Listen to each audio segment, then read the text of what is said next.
Time for pudding. Here comes the airplane. Mark vlogs every day in April. Good. Hey everybody, it's me, editing. Mark Gray. I'm here with Miss Ruth Waits, my good friend who's visiting me here in the hospital.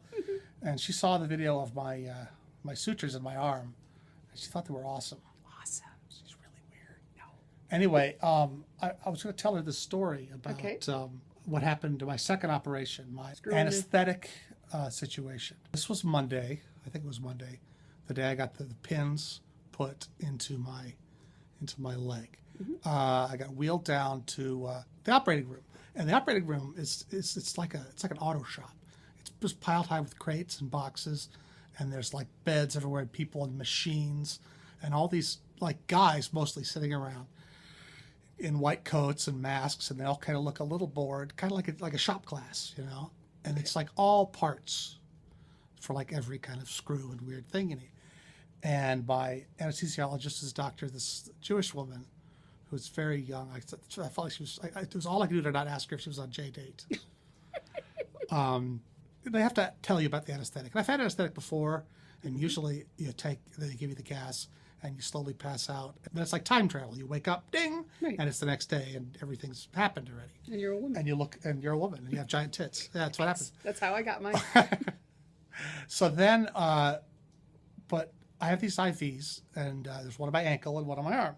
And this IV's been on my arm for a few days, been kind of beat up by me, like moving my arm around and stuff. And I'm like, is this IV okay? Is this?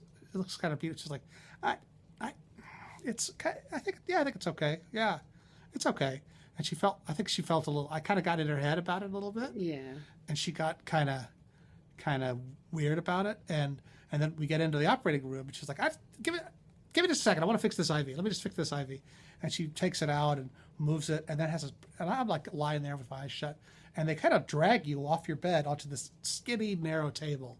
Kind of feels like an ironing board. Okay. Like a rigid ironing board that's really rigid. They drag stuff under you, and you kind of have to slide around, and everything kind of hurts. Sounds less than fun. It's less than fun, and you're all just strapped down there. But usually it takes like 2 minutes, and they're all joshing around, and then they start. Right. And so, but then she keeps fiddling with the IVs and everything. Then she finally gets the IVs going, puts an oxygen mask on my face, like on my nose and mouth. One of those little ones that, covers your nose and mouth. It seems tiny. It seems really small. Like it's like covers that much, And I'm like trying to breathe. Just breathe, just relax, breathe. I'm like, is this big? Is this the right size? I'm breathing it. And she goes, okay, you'll be at now. Okay, now it's time to go to sleep. And I'm thinking, okay. And I'm looking around like this. Yeah, I'm ready. And I'm breathing. I'm just breathing. Okay, time to go to sleep. Breathing. And it's like, I'm looking at her, I'm like, nothing's This is happening. not sleep. And she's like, nothing? Really? I remember, I think she's like, really? And I'm like, I'm telling you, I need a lot. Hear? Yeah. This is so far. Yeah. And she's like, okay, hang on. Okay, here we go. And then it, I guess, kicked in. It was fine. Ah. But it took a lot of tries, took a lot of goes to get it. Now that was fine. Okay. Then the recovery, hey, how you doing? And I was not fully conscious. I had this nightmare. Ooh. I felt like I was in the Matrix. A fun movie Matrix the where good everyone's Matrix. dressed in black leather. Yeah. But just everything was machines. Everything was gray and no. Wow. And just flashlight, kind of like the big flashlight, kind of like the beginning of Big Bang Theory, just noise and then make out that I was in a recovery room and I could see my arm and I could see my foot and everything and I realized, okay, well, this is the recovery. You're still made of flesh. And there's and everything's. I'm kind of like coming back to reality. And there's this woman kind of fussing around, this recovery nurse, and I'm talking to her, and it just felt like it took forever to get anyone's attention or to get anyone to acknowledge that I was a human being and not a machine. I felt like everybody was machines. It was just the weirdest thing. That's terrifying. And it wasn't as terrifying as terrifying. Kids don't do drugs. Narcotics are very intense, and the narcotics fair. finally leave your body, and then you become lucid and everything else, and then you're okay. And they go, do you know where you are? And they ask these questions. Like, I don't, and that's all kind of sketchy. Then they got me back I was on my bed, I guess, and they wheeled me back up here and kind of set me up and dusted me off, and everything was fine, Yeah. by the end of the day there. And, but it was just such a weird experience from like the IV being weird to like the unconfidence of the anesthesiologist. Well, yeah, and how long it took them to knock you down, a long time to too. knock me out. And I don't like then, that.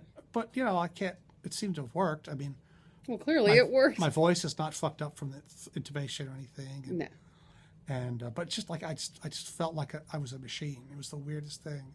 Though today, the nurse I had today, the guy George, Santa Monica College, real sweet guy, big Mexican kid.